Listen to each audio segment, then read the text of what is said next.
Good evening, everyone. My name is Victoria DiFrancesco Soto, and I have the honor and the privilege of serving as the Dean of the Clinton School of Public Service. Tonight is going to be a very fun night.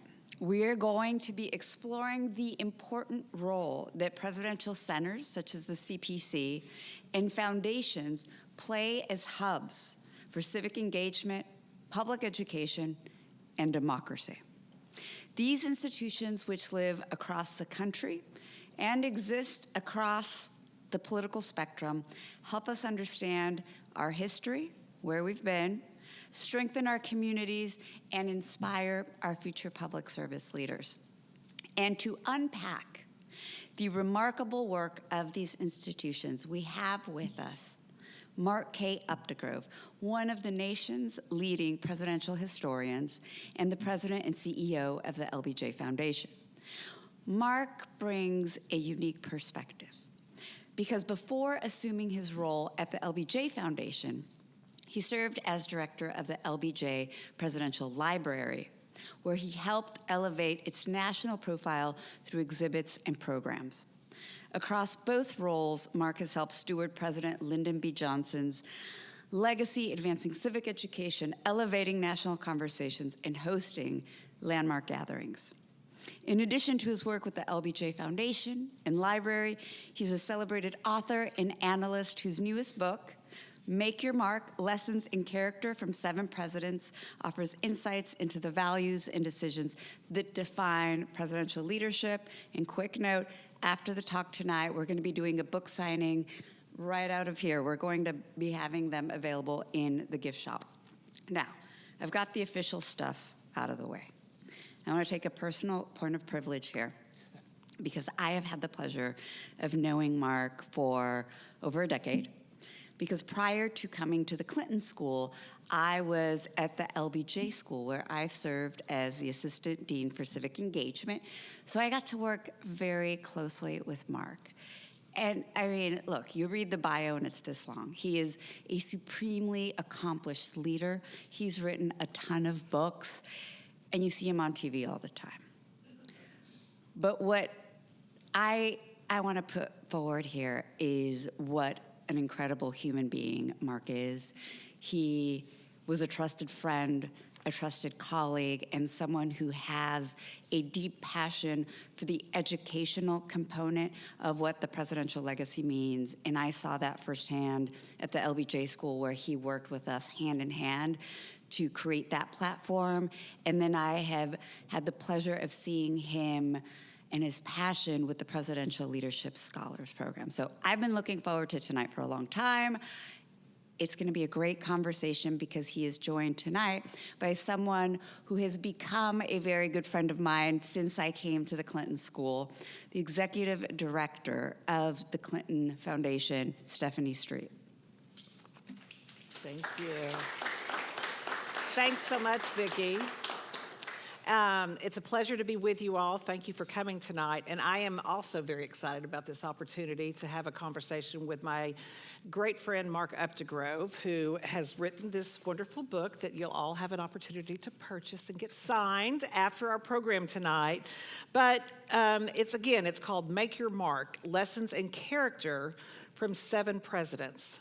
I guess, Mark, to open, I really want to ask you about why you decided to write this book and why now?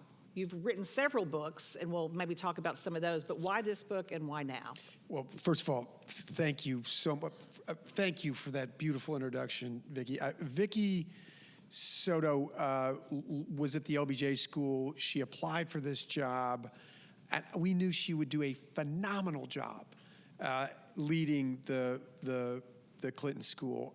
But I got to say, I'm here to take her back. No. Mark, you still haven't forgiven me. Yeah.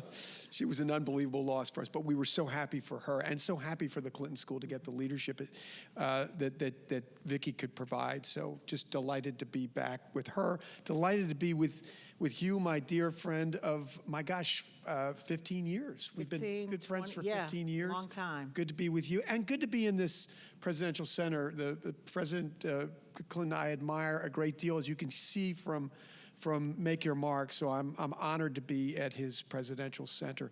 In answer to your question, I think we see a morality deficit in our country today, and certainly a character recession in leadership, Stephanie. And I thought about the presidents that I've had the great good fortune of getting to know through the years, to host, to interview, to spend time with, and the character traits that underscore major pillars of their legacy. And for the most part, throughout the course of our history, we've had the great good fortune of having in place leaders who I think pass the most important test in the White House. They love our country, they put its interests above our own, and they do their best. And I don't think every president has an opportunity for Mount Rushmore greatness. Circumstances play a great deal in the times that you govern, dictate whether you can achieve greatness or not. And we can't expect greatness from our presidents. That would be unreasonable. But we can expect goodness. Goodness that reflects the goodness of the American people. And I think the presidents that I've covered, Gerald Ford through Barack Obama, certainly passed that test. Thanks, Mark. Well, you answered my next question. I was going to ask you, why did you pick the 7 you wrote about? And what do you hope that people take away and learn from this book? You know, I start the book with Claire Booth Luce, who was a Pulitzer Prize-winning playwright. She wrote the play The Women, among other things. She was a longtime congresswoman from Connecticut and the wife of Time magazine founder Henry Luce. She knew every president from Hoover through Reagan, and she would lecture them. She would say, history has no time for rumination. History will remember you in one sentence. And then she would challenge them. She would say, what will your sentence be? And she would illustrate. She would say, Lincoln, he freed the slaves. Franklin Roosevelt, he got us through the Depression and a world war. So what will your sentence be? And I think to a large extent, we don't have long attention spans. Right. If we're remembered at all, it's in a sentence or two. And I found that sentence almost invariably has a character trait that underlies it. And that was true with the major pillars of the legacies of the men that I've written about in this book. I'm very fascinated because most presidents are multifaceted characters. They have to be able to do a lot of different things at the same time and be able to juggle so many priorities. How then did you boil it down to just one characteristic? I can think of the presidents you've written about and come up with like 4 or 5 for each one of them. What was the defining character moment or how did you figure out for each president what was the one characteristic that you wanted to elevate above the others? You look at their legacies, and Gerald Ford is a great example. Gerald Ford was the only president unelected on a national ballot. He was the first president to be appointed to the vice presidency under the provisions of the 25th Amendment when Spiro Agnew had resigned in the face of bribery charges going back to his days as Maryland governor. And then 8 months later, he becomes the 38th president of the United States upon the resignation of Richard Nixon. There's this enormous popularity that he sees. He's incredibly popular because he's antithetical to Nixon. He's the antidote to Richard Nixon. He's open where Nixon was furtive. He's honest where Nixon was not so honest with the American people. And so we respond very favorably to his leadership. But he realizes that until he gets the fate of Richard Nixon behind us as a nation, we can't move on to more pressing issues like stagflation, which was, rampant inflation plus a lagging economy, and the lingering Vietnam War. And so he decides a month into his presidency to pardon Richard Nixon, wildly unpopular at the time. But he believed it was the right thing to do. At the time, 66% of Americans, 2/3 of Americans disagreed with him. And it probably cost him the election to Jimmy Carter in 1976 and the presidency in his own right. But 10 years after leaving the presidency, 56% of the American people believed that it was the right thing to do. And when he died, 66% did. So it was inverted. While 2/3 disagreed with the pardon when it was issued in 1974, 2/3 of Americans believed that the pardon was the right thing to do when he died. So that was doing what's right, was the character trait that underscored I think the principal legacy of Gerald Ford. You do a lot to really humanize each president. I think when we think of our presidents, or when we think of past presidents, we think of them as sort of like superhuman beings that just are made of Teflon. Talk about, is there any backstory in the book? I don't want to give things away because we want people to buy the book, but is there something, a story, a backstory that explains sort of the path to the White House, or something interesting from your book that you found in your research that maybe you didn't know ahead of time? I don't just say it because of where we sit, but I think Bill Clinton's backstory is absolutely remarkable.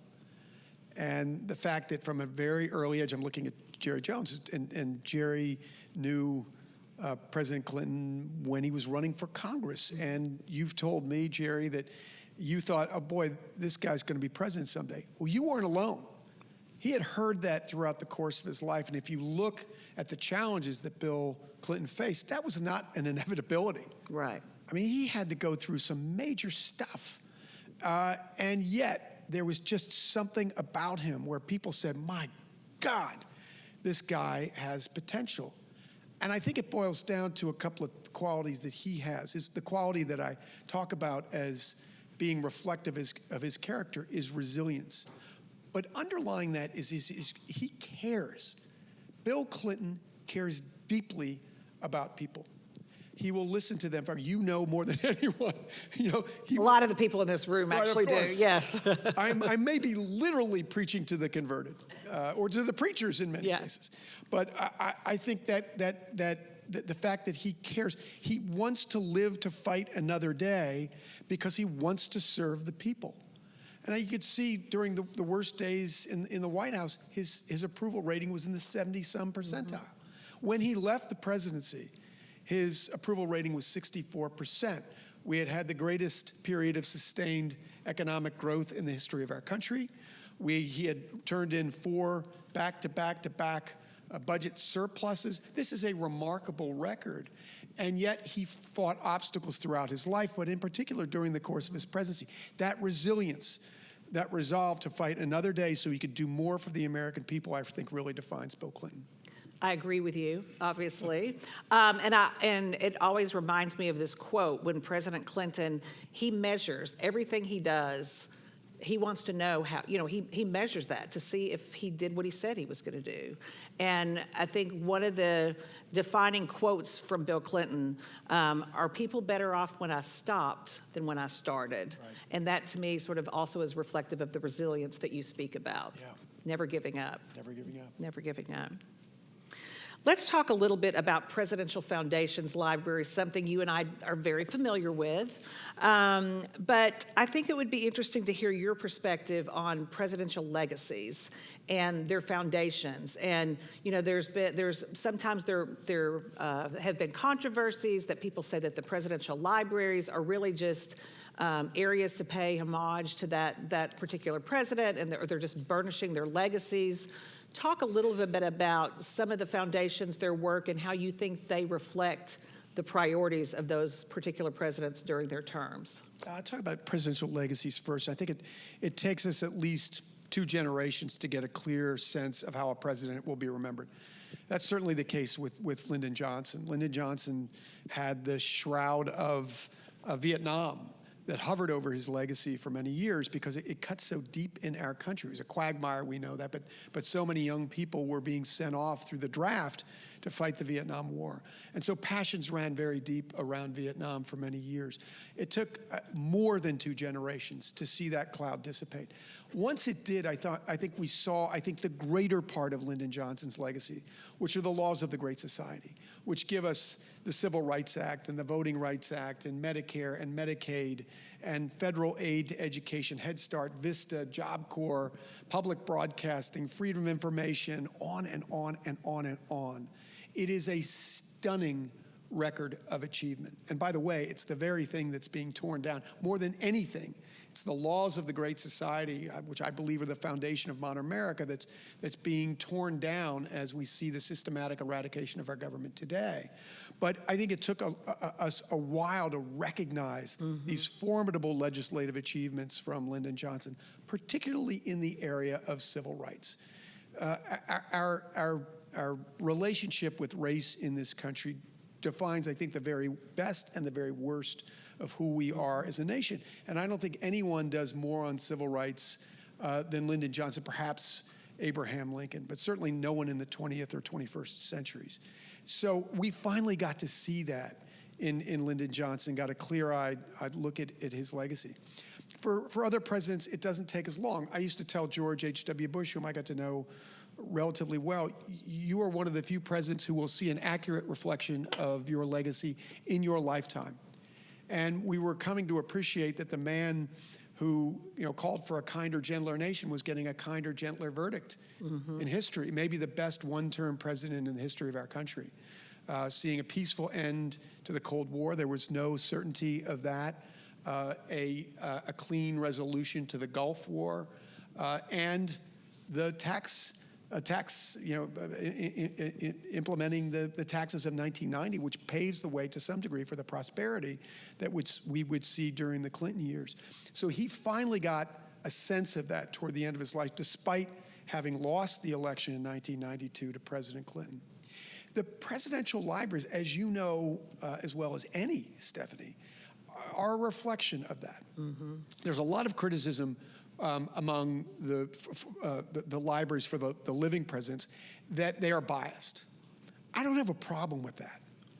I want to see the story of a presidency through that president's eyes. Their lens, right. Right. That's why we read presidential memoirs. And that's the first thing you go to as a presidential historian. You first go to the memoir. And that's one of the first things they do when they leave office is write their memoirs. That's exactly, and plan their presidential library. Presidential foundations. So when you go to an exhibit that a former president has overseen, you're getting the story through their lens. We don't do that at the LBJ Library. Our principal has been dead for over half a century. So we tell a slightly different and maybe more dispassionate story, but both of them, in my view, are very valuable. And I think some of that comes with time, as you said, the passage of time. When people write down, and again, I'm going to use a term President Clinton uses a lot, we see our leaders sometimes as two-dimensional cartoon characters through sound bites, through clips on TV. When they're sort of out of the public eye, or when they have a less visible role, it gives you an opportunity to be more reflective and look at sort of the longer tail of their accomplishments and their failures. I mean, it's all interesting. It's all things that we need to be aware of. And I think presidential libraries and centers go through phases in terms of their exhibits. Yeah. We're undertaking a major renovation right now, and we're not planning to change the story of the Clinton years, the policy alcoves, but what we are going to do, because we have the luxury of having a president who is still alive and well, we're going to be able to add a different lens, of context, like looking back for 20 years, the last 20 years, looking at the decisions were made then and pulling the thread to present day. And so in our permanent exhibits, we're going to have a new layer of context from the president, from advisors, from people that benefited from the policies, so that people 10, 20, 30 years from now who come through here that weren't alive during the presidency will be able to have a deeper understanding of that period of time in our country. One of my favorite things about your exhibit is your opening film, your orientation film, where President Clinton talks about his own life. And I hope that's around 100 years from now. It's a fantastic way of introducing you to his story through his own words. That to me is very, very powerful. Thank you. You talked a little bit about LBJ's legacy and how with the passage of time, people have come to understand more about the domestic policy achievements. And I want to give you some credit there, Mark. I mean, you served as the library director. You also are now head of the foundation. I remember when I first left the White House and came to visit the LBJ Foundation, Betty Sue Flowers was there, and there was a big exhibit on Vietnam.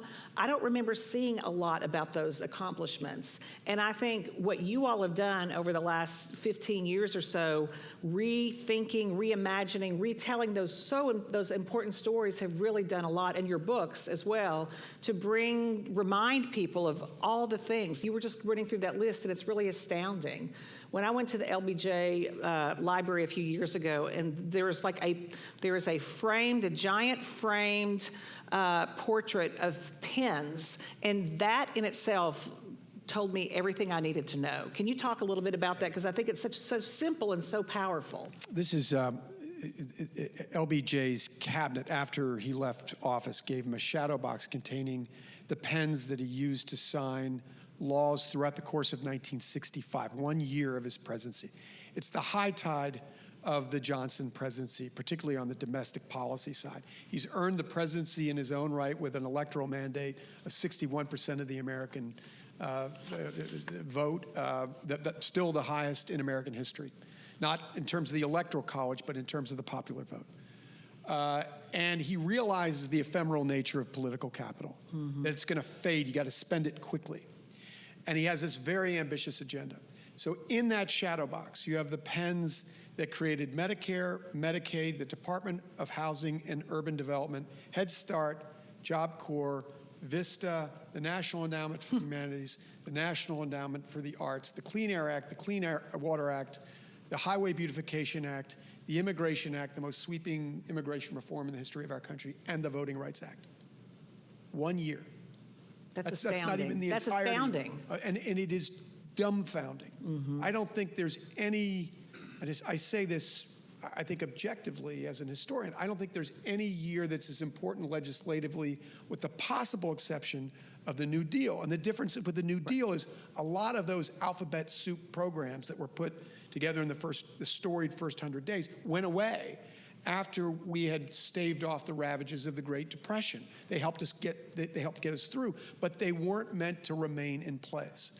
Again, if you look at those laws, that is the foundation for modern America. We don't move forward on civil rights, which has kept us back as a country and kept us from meeting our most basic promise, egalitarian promise of all men are created equal, until you get the Civil Rights Act and the Voting Rights Act. So these are astounding accomplishments. And again, I can't emphasize enough that these are the very things that are being stripped away as we see government dismantled in the current administration. I've had the opportunity, Mark, to work with you quite a bit over the last few years, but the last decade, it's been such a privilege to work together on the Presidential Leadership Scholars Program. I think most of you here are aware of that program, where the presidential centers of George H.W. Bush, President Johnson, President George W. Bush, and President Bill Clinton. We have a nonpartisan leadership program where we bring together, from a very, very difficult selection process, 60 of some of our country's most promising mid-career professional leaders across all sectors, like the most diverse group of people you could ever find. And we bring them together for this 6-month program where they study the presidencies of those 4 presidents and really, really focus on leadership lessons. It's much more than that, but it's like, that is one of my great privileges of being at the Clinton Foundation, is to be able to be a fly on the wall in those sessions. And I illustrate that to make another point about a unique asset you have. So in this program, the 60 scholars each year have the privilege of having a off-the-record hour to hour and a half conversation with President Clinton, with President Bush. Before President Bush, President H.W. Bush passed away, they had the opportunity to visit. You don't have a living president, but you have an asset that is so unique, and it always floors. I think with the presidential scholars, they come visit the 2 presidents. They're like, well, what are we going to see at the LBJ? You know, we don't have a president. Talk about the asset you have that is, I think, so remarkable and astounding. Thank you, Stephanie. First of all, let me just say that the Presidential Leadership Scholars Program is something we are very proud to be a part of, and it was created more or less by Presidents Clinton and George W. Bush. And then they brought the George H.W. Bush Presidential Center and the LBJ Presidential Library into it. I am profoundly grateful. We had really nothing to add, including we didn't have a living president. George H.W. Bush was living at the time and is, of course, the father of George W. Bush. So if he didn't get brought into the program, there would have been something wrong. But it was your largesse that brought us in, and we are profoundly grateful. I will also say that my dear friend, our dear friend, Mike Hemphill, who is to my left here, was really the architect of that program in so many ways and has led it for 11 remarkable years and is leaving this year. We will miss him profoundly as he moves on, but I'm happy for him and his wife, Dinda, but I am deeply saddened for us, Stephanie. But the program will continue thanks to the great foundation that Mike helped to build. The assets that Stephanie is referring to, the way that we can bring Lyndon Johnson to life is through the taped telephone conversations that are essentially the crown jewels of the LBJ Presidential Library Archive.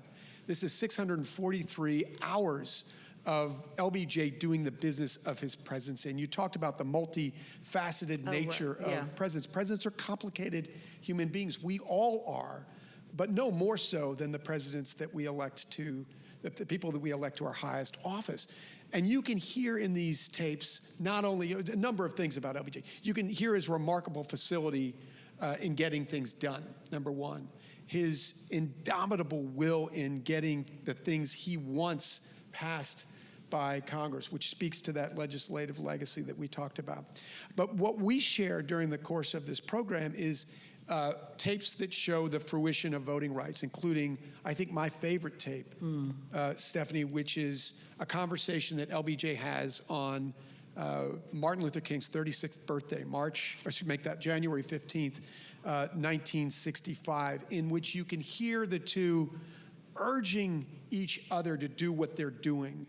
And LBJ is essentially saying to Martin Luther King, keep on doing what you're doing, expose Americans to the very worst of voting suppression. And if you do, there isn't, and this is a direct quote, there isn't anybody out there who doesn't follow or drive a tractor who won't say that isn't right, that isn't fair. He has a fundamental faith in the American people to see this injustice and to do something about it, and that's prophetic, because 2 months later, we see Bloody Sunday, and that's the catalyst for getting the Voting Rights Act passed. It's astounding to me that President Johnson would allow the tapes to just run unfettered and during lots of different moments. There's one moment in particular that I find fascinating, and I think I'd like to ask you, because it is quite humorous, if you would share that moment on the tape. And I can't believe that the family allowed that to be released. Or maybe I can believe, I mean, it's a gift. The whole collection is a gift, but to not censor it, this particular conversation. Do you want to talk? Do you want to elaborate on what you're talking about? I want you to talk about it. Stephanie is referring to a conversation that LBJ has with Joe Hagar, who's the president of the Hagar Slack. We see a couple of fans out there. I cried. I laughed so hard. It's very, very funny. But so LBJ is custom ordering these slacks with very specific anatomical detail. And let me just say this. I'm sorry, C-SPAN viewers, for this shocking term, but he does use the word bunghole. And it is a testament to Lady Bird Johnson that when Harry Middleton, the founding director of the LBJ Presidential Library, brought to her the fact that these secretive telephone conversations existed, she realized they would be valuable of history without hearing one word of them, agreed that they should be processed. And it includes this very graphic tape of LBJ ordering these slacks. It always gets a laugh. But I think the reason that LBJ wanted those tapes and lost sight of what he was maybe saying at any given moment is he wanted a record of what he was saying specifically to lawmakers around what they might be promising. When the sausage was being made on legislation, and somebody said, I'll give you this if you give me that, he had a record of it. I think that that's what was the reason for that, and I think he just sort of reflexively taped all the telephone conversations, including that one. I encourage you to go to the LBJ Library and listen in person if you haven't had that marvelous opportunity. It's incredible. You can really listen is. to these. Actually, C-SPAN used to do a marvelous series on this, but you can hear these on lbjtapes.org, and they're in different categories. I would urge you to go through, and you can just see the many shades of Lyndon Johnson and what a remarkable force of nature he was. You mentioned Lady Bird Johnson, and I love the study of the first ladies, because they're all so unique. They all have left a really indelible mark on the White House. The White House offices of the First Lady are no longer there, but their legacies do stand the test of time.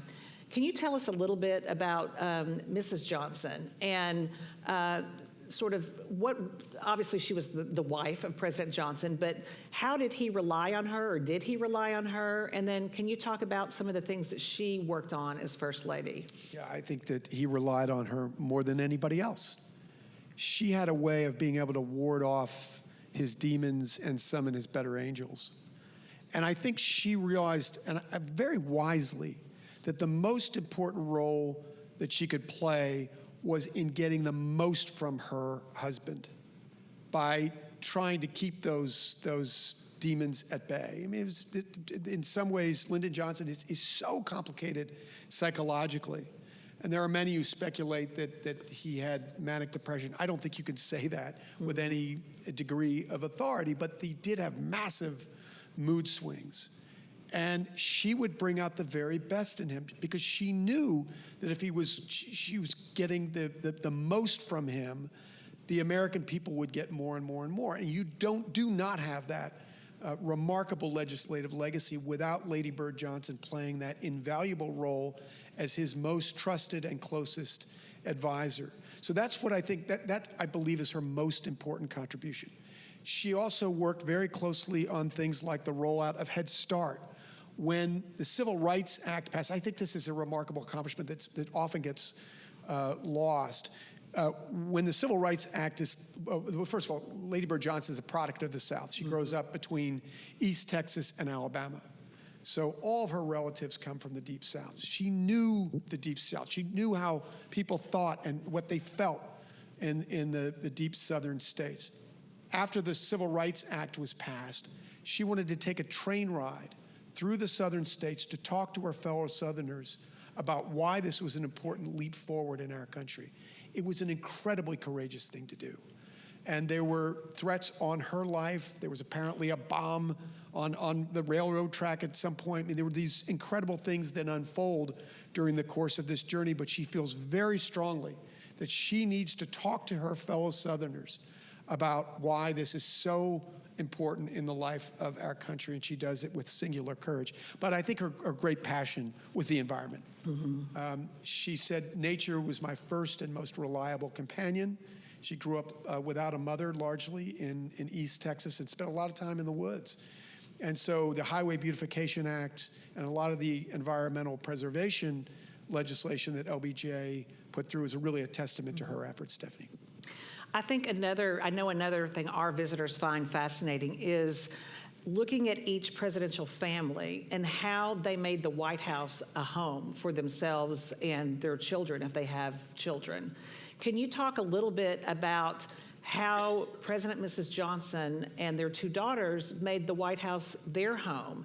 Any special memories or anything that happened during their time in the White House that you can share with us? I think there's so much, but one of the things that I think people don't realize is that President Johnson, we know that the Vietnam War was a policy failure. It's a quagmire. It's a blemish on the record of Lyndon Johnson. It should be studied. It should be, we should hold it to critical standards and try to learn from the mistakes that he made as commander-in-chief in that war. But his two daughters both had husbands. His sons-in-law in Vietnam when it was being fought. So both the daughters are living there in the White House when their husbands are at war and the fathers of their children are in Vietnam, when their father, the commander-in-chief, is waging that war. So it's a remarkable story in a lot of ways. I think Lady Bird Johnson, who I never knew, Stephanie, had just a natural grace. And many people I talked to, including our friend Larry Temple, who worked in the Johnson administration toward the latter part of the term, and knew Lady Bird Johnson very well, will say that this is the single most remarkable human being I have ever known. I wish I had known her, and I think you can still feel the grace and the warmth of Lady Bird Johnson when you go through the LBJ library, and I'm sure that was the case for the White House as well. I do remember at the White House, one of the most special memories for me is when we celebrated the 200th anniversary. And all the living presidents and first ladies came back. There's a beautiful portrait down on the lowest level, right outside of our restaurant, of all the presidents and first ladies at that event. And Mrs. Johnson just has that little twinkle in her eye. Even at her later stages in life, she was, again, as you said, so graceful, so charming. And I know it was such a terrific event that all of those living former presidents were there. And I think our country loves to see those moments. Yeah. They love to see the presidents and the, first ladies coming together. They come together at the opening of presidential libraries, at funerals. From your role as one of our country's wonderful historians on presidential history, can you talk a little bit about those moments and how important they are? I'm so glad you mentioned that, because it's something that we don't have right now in this current moment, and we should have. When you see that tableau of American presidents and first ladies, as you sometimes do at funerals and presidential library openings and other occasions, it's a remarkable testament to our country and the civility that I think until recently was the hallmark of our government to a large extent. There are a couple of things that come to mind. One is, and I write about it in the book, and I've spoken to President Clinton about this, the letter that George Herbert Walker Bush leaves for his successor, who had defeated him in the 1992 election, Bill Clinton. And I'm the presidential historian and a political analyst for ABC, and I did an interview with President Clinton about that letter and about his relationship with Bush 41. And he read part of that letter, and it reads in part, I might be paraphrasing a bit, you will be our president when you read this letter. Your success is our success. I'm rooting hard for you. I mean, think about that. It's hard to imagine that. It's hard to imagine that. And he had received, Bush 41 himself had received a letter from Ronald Reagan, who left a letter on the Resolute desk, just as Bush 41 did for Clinton. But the circumstances are so different, right? Bush 41 was the heir apparent to Reagan. He was his loyal vice president for 2 terms. It was easy for Reagan to do that. And Reagan was leaving the office under the best of circumstances. But for George Bush to do that for Bill Clinton really says something. And the other thing is when George W. Bush left the White House after 2 terms in office, he welcomed Barack Obama to a transition meeting and then had a lunch afterward with all the former presidents in attendance. Jimmy Carter, George H.W. Bush, and Bill Clinton. Even though Barack Obama had really campaigned for office repudiating the leadership, the failed leadership, in his words, of George W. Bush. But again, this is an example of all those gentlemen putting country above self. And I think they did that instinctively. And I think we could use some of that leadership today. That characteristic is a through line that ties all of the former presidents together, that putting our country first, our country above politics. And looking back, like you said, when President Clinton left office for President Bush, they rely on each other for advice. A lot of that doesn't get press. That's not something they do for the publicity.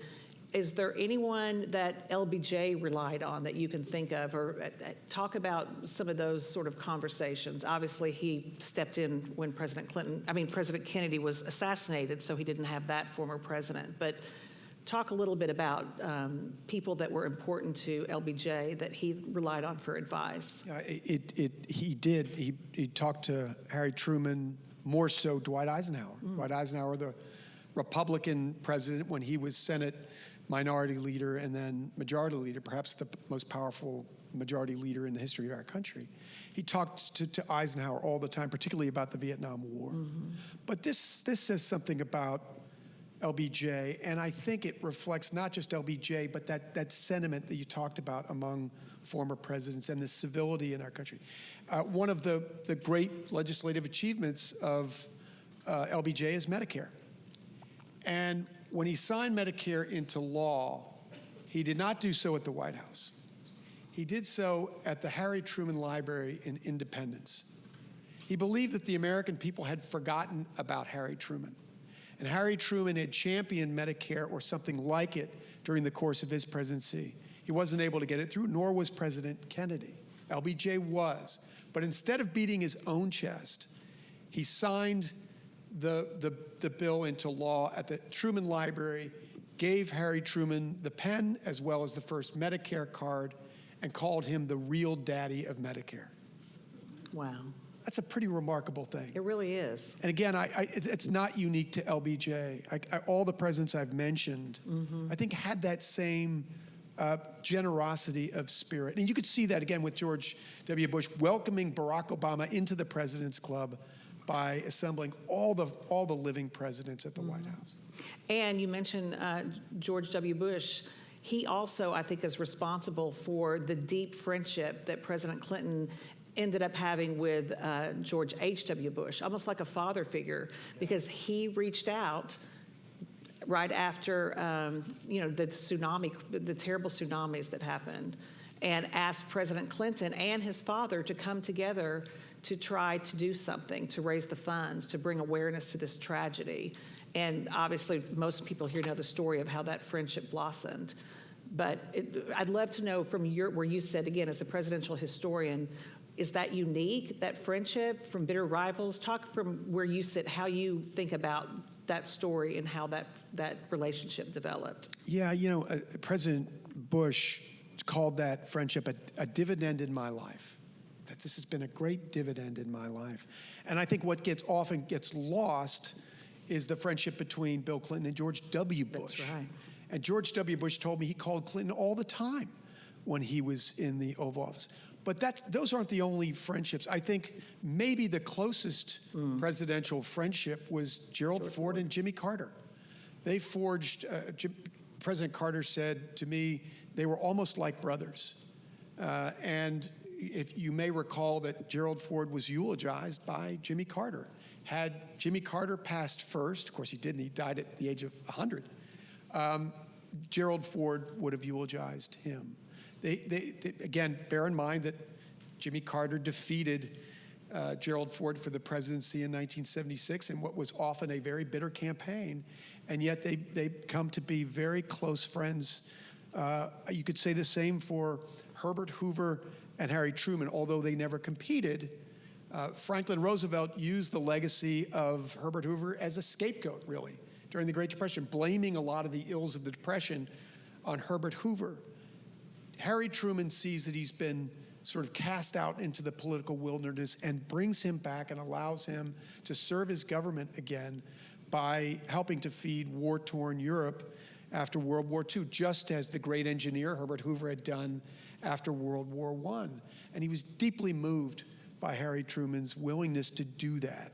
He also tapped Hoover to run an efficiency program around government, which saved billions, maybe trillions of dollars due to Hoover's leadership. So these are remarkable friendships. These are remarkable stories Right. that the country needs to know about. This is my idea for your next book. I mean, these are remarkable, and what a powerful example to young people today that have only lived through the last 2 election cycles, that have never seen a peaceful transfer of power per se, or have never seen the example of bitter rivals becoming not just, friends or associates, but forming these deep bonds. I covered this for ABC. I've done, I guess, the last 5 inaugurations for for ABC, and we always look at that tableau of presidents, and that does not happen in other countries. It doesn't happen in any country I can think of where you assemble past leaders and where they all come together. Again, it's something that we don't see today, unfortunately. Hopefully, it will be revived at some point because it is so reflective of the character of our nation that we do that when other nations don't. And I would love to, thinking about, again, the characteristics and getting back to your book and why you wrote this book. And we talked a little bit about LBJ. Is there anything new that you've learned through the research and through this book? Anything about any of these former presidents that you write about? But start with LBJ. Is there something new that you feel like you've learned, and then maybe share from some of the other presidents something that you didn't know when you began the book? Yeah, there's with LBJ, you learn something new all the time. I'm around him at the LBJ Presidential Library, and so there's always something new about LBJ, and I have not heard every minute of the 643 hours of taped telephone conversations. So every time you hear one of those conversations, again, given the multifaceted nature of who LBJ was, you learn something. And I think it's really a masterclass in leadership to a large extent, the way he gets people to bend to his will. I wrote a book on LBJ, and it's called Indomitable Will, because I think that encapsulates the power, his power as a leader. He just had an indomitable will to get things done, which is the reason you get a legislative record like he boasted upon leaving the Oval Office. With the other ones, there are some things that I've learned. I think Ronald Reagan is a really interesting president, and the quality that I've talked about for Reagan is optimism. And he had three basic goals as president. He wanted to have a decisive end to the Cold War with a clear victory of American values over Soviet totalitarianism. He wanted to restore the pride of Americans in their country, and he wanted to reduce the size of government. 2 out of 3 ain't bad. I mean, he probably gets outsized credit for ending the Cold War. He did not end the Cold War. That was a contribution from every president, from Harry Truman through George Herbert Walker Bush, but he might have expedited it. But he did get us believing in ourselves again. And he also had a great sense of humor. Morning in America. Morning in America. But he had and Clinton really admired Ronald Reagan. He had a great sense of humor, and he was self-deprecating. He used to tell a story. He was not a detail guy. He was a big picture guy. And he used to tell a joke about himself where he was being interviewed by a reporter about his budget. He said, "Mr. President, tell me about your budget." And Reagan says, "Well, let's say you have a blueberry pie." That's a pretty good impression. Well, half of that pie, well, that's defense spending. And half of that pie, well, that's entitlements. And half of that pie, and the reporter says, "Mr. President, there are only 2 halves and a whole." And he says, "Let's say you have 6 blueberry muffins." but again, big picture guy, and I think he had a vision for America. And when he left office, twice as many Americans as before he came into office believed in their country again, because I think Reagan believed it. So that humor, I think, is the elixir of an optimist. I'm so glad you brought that up. I think humor is potentially an unrecognized or underappreciated characteristic of some of our presidents and first ladies.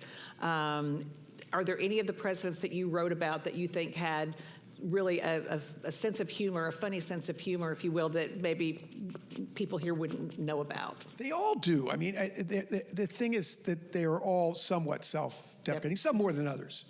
Honestly, Jimmy Carter was not known for his great sense of humor.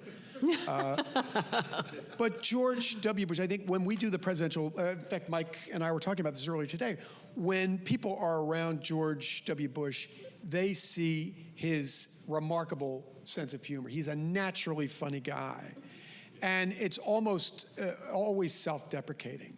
And there's a great example of when, again, I think one of the pillars of his legacy is PEPFAR, the President's Emergency Plan for AIDS relief. He put this into place in the millennium when AIDS was ravaging much of the world, in particular the third world, in particular sub-Saharan Africa. And he realizes he can do something about it. And among the others who are, among the many rather, who are lobbying for this is Bono, the lead singer from U2. And he comes to the Oval Office to meet with President Bush. And President Bush, before the meeting, is being briefed by his chief of staff. And he knows that President Bush is not an aficionado of popular culture. Mm-hmm. And so right before his chief of staff leaves, he turns back to Bush. He says, wait a minute, you know who Bono is, right? And Bush goes, yeah, rock star. And the guy gives a sigh of relief. And he goes, used to be married to Cher. Oh my gosh, are you serious? Yeah. So the program goes into place, and flash forward 20 years later, 22 years later, it has saved the lives of nearly 30 million people. That's more than the population of Australia. It's really, in so many ways, this century's Marshall Plan. Mm-hmm. And I think that underscores the quality that I've assigned to George W. Bush, which is giving back. I mean, he grew up with this biblical notion that to whom much is given, much is required, knew how fortunate he was to be born to a relatively affluent family which had power. And he realized from an early age, I need to give back. That was instilled in him at an early age by his parents, part of the Bush family ethos. That's great. He, is a remarkable person. Having left the White House at the end of the Clinton administration, again, we all are guilty of characterizing or thinking about the presidents when they serve as two-dimensional cartoon characters, if you will. And, there were always the sound bites of strategery and all of the word choices. And President Bush, I think, is one of the most interesting, smartest people I've met, and his disarming sense of humor and self-deprecation, it kind of throws you off guard. But then he is a deep thinker. He is. Talk a little bit about the self-deprecation and the George Bush you've gotten to know. Well, I was just thinking, Stephanie, I'm amazed at how much we get wrong in real time when we scrutinize our president. The president is the most scrutinized human being on the face of the earth. And yet it's remarkable how misconceived they can be. And I think that the knock on Bush was that he wasn't very bright, right, that he wasn't intellectually curious, that he wasn't very quick. That is all dead wrong. Right. If you get to know George Bush, he's incisive. He has an instinctive view of things. If you tell him something, he's a quick study and understands policy nuances really well. He reads as much as anybody I know, maybe with the exception of Bill Clinton. I mean that. I mean, Bill Clinton is a voracious reader. But George W. Bush read 14 books on Abraham Lincoln alone when he was in the White House. I mean, this is a guy who is certainly intellectually curious. I want to say one more thing. When we're talking about presidents relying on each other, I think back to the Clinton administration when he was trying to get through NAFTA. And Gerald Ford, George H.W. Bush, and Jimmy Carter show up to give him support at a time when it was very controversial. Ended up being an enormously economically beneficial policy. But most Americans didn't realize that at the time. Consequently, lawmakers were fighting back. Bill Clinton knew the wisdom of the policy, and these former presidents came to his aid to show their support, their bipartisan support. I also remember back to the early days of the Clinton administration and the calls, which people didn't know at the time, that he made to President Nixon. Talking to him about foreign policy strategies. A lot of people, again, I think, they focus on Watergate, which clearly, obviously, was an important time in our country and something we can never forget. But looking at Richard Nixon's legacy, creating the EPA, his first visit to China, again, President Clinton called on him, and I think people forgot that it wasn't necessarily protocol that a sitting president eulogizes a former president unless they had some kind of a relationship. President Clinton went and eulogized Richard Nixon, and I find that so interesting and fascinating that they asked him to do that. But again, there's the There's generosity the of generosity. spirit. And when he you- knew what that would mean to the family for an incumbent president and a Right. Democratic president. Don't forget his wife Right. worked on the impeachment committee. But again, talking about character and characteristics and putting country first.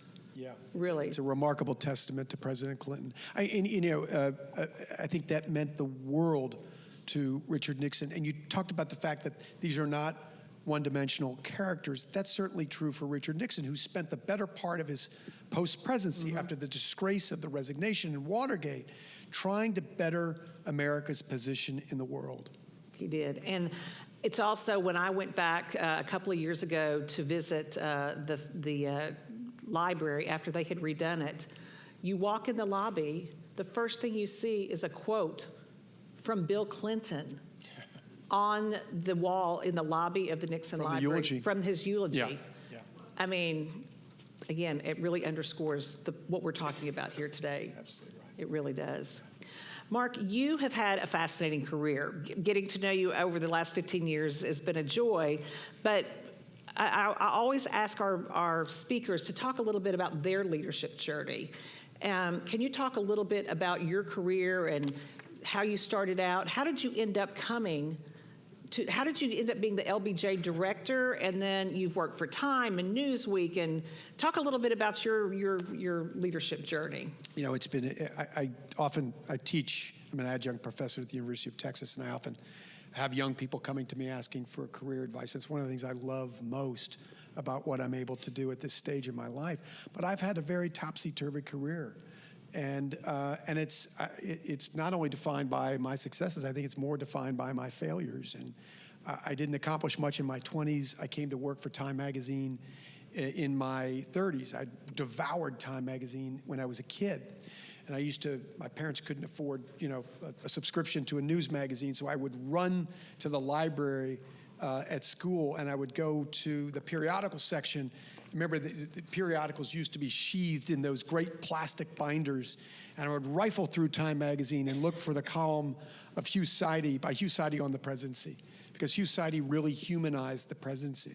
So I came to work for Time Magazine, albeit on the business side, initially selling advertising space. I ended up running the West Coast for Time, and then going to Toronto to run Time's Canadian operation. I was the president of Time Canada, and then went back to New York, where I had started my career to be the publisher of Newsweek. Left Newsweek and went through this horrible period in my career. I worked for MTV, which was a dismal chapter, and then other jobs that I did not enjoy. And while I was at MTV, I started writing a book called Second Acts, Presidential Lives and Legacies after the White House, and interviewed all the former living presidents, including President Clinton, for the book. And that book, Second Acts, ultimately led to my second act as a presidential historian. The National Archives reached out to see if I might be interested in running the Kennedy Library. I said no, but if the LBJ Library becomes available, I'm your guy. 2 years later, it did, and I got the job. And I think that's led to other things. But what I tell young people in particular is follow your passions. There was a book that was popular when we were young, Stephanie, and it was called Do What You Love, the Money Will Follow. And I think that that's certainly true in my case. I did what I loved. I took a pay cut in order to be a presidential library director, but it led to all these other things because I was passionate about what I was doing. I was writing books. I got a contract with ABC. I went on the speaking circuit, all these things. And I found a way to make it work. And it's been a purpose-driven life that has been incredibly fulfilling. So my leadership journey is continuing to evolve. Mike and I were talking about the fact that we learn a lot from these presidential leadership scholars and what they're doing and how they're leading the charge. So this presidential history has been a great blessing in my life. You've touched on some of the books you've written. What has been your favorite book that you've written thus far? And what do you think, what was the most meaningful experience for you in writing? Which book? You know, the second acts will always have a place in my heart because it did lead to this brand new, fulfilling life in what I'm doing now. Being able to work with people like you and Mike and Vicki and others. But I think the book that I think is probably most historically significant, aside from Make Your Mark, which you should all buy after the program, by the way. It's the holiday season. It's the perfect holiday gift. But it's called The Last Republicans: Inside the Extraordinary Relationship Between George H.W. Bush and George W. Bush. I went to both the Bushes and said, look, you may be the only other father-son pairing to hold the presidency. The first, of course, being John Adams and John Quincy Adams. This story, the story of your relationship, needs to be told. The Bushes are famously circumspect. Mm-hmm. They don't like to be put on the couch. And there are a lot of psychological undertones to the relationship between the two of them. And I had the great good fortune of them allowing me to do the project. And you take something like that very seriously when a president is willing to talk to you and tell a story that they might not otherwise have told. You have to be faithful to them, and you want to tell as accurate a story as you can. And the opportunity to do that was a great blessing in my career, and I'm proud of the story. And also, it's a dual biography of the two of them, in addition to telling the story of their relationship. There were so many misconceptions about that. And I would talk to them about the fact that I was living in Manhattan throughout the bulk of the George W. Bush presidency, and people would spin these wild conspiracy theories about what the old man was doing behind Junior's back, as former president. He was trying to school him on the war in Iraq, and these ridiculously ludicrous things if you actually know the Bushes. Mm-hmm. So it was good to get the record right, Stephanie. Well, this book here, I think it couldn't have come at a more perfect time. I think we all need to be reflective, and especially with our young people today, so that they understand that character matters, that they understand that the presidency is a unique club. And finding the characteristics that they all have in common, and then studying the ones that are most identified with them during their time in office. It's a fascinating book, very timely. I hope you'll all take an opportunity today to get one of the books. And Mark, I just want to thank you for coming back to the Clinton Center. It's always such a joy to have you here, and I appreciate everything you do for our country, for the Presidential Scholars, and our long friendship. Well, thank you for your Please join friendship, me Stephanie. and thank you all Mark. for being here. Thank you very much.